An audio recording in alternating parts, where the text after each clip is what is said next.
My advice to a young writer would be that he or she works with what he or she is made of. And by that I mean that we should not be afraid of working with the things that fascinated us when we were at the most impressionable. And it might be music, it might be comic books, it might be a boy detective novel, it might be a Barbie doll with a certain princess dress or whatever. I think we are all informed by the things that fascinate us and excite us when we are quite young. I, for example, am sure that I was more or less formed at the age of 8 to 12. It seems that things that I was reading at that time and enjoying in the cinema and music keep returning, and whenever they return, my writing gets better.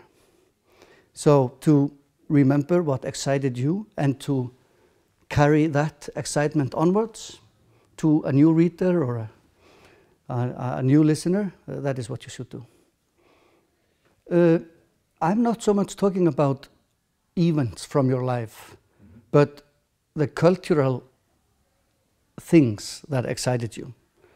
And I include in cultural things everything that is produced within the fields of music, theater, literature, whatever. So, like in my case, the impression that the Icelandic folk stories had on me, at the same time I was highly impressed by the Belgian boy detective novels about Bob Morane.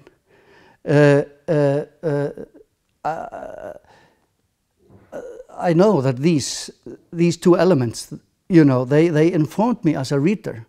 They excited me as a reader. And it's that excitement that I would like to return. It's not so much that I was living with my mother and my grandmother at the time. That doesn't matter. What matters is that I was taking part in a cultural dialogue through these things. So autobiography, for example, is something that has never interested me. I really do not think my life is interesting enough to be the stuff of a novel or even a biography, you know.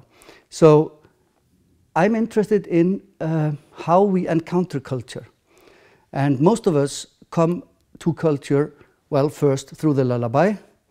You know, the lullaby is theater, music, and literature. And then we become young absorbers of culture through things which grown-ups do not see as culture. But we are always giving kids tools for storytelling. You know, toy soldiers, dolls.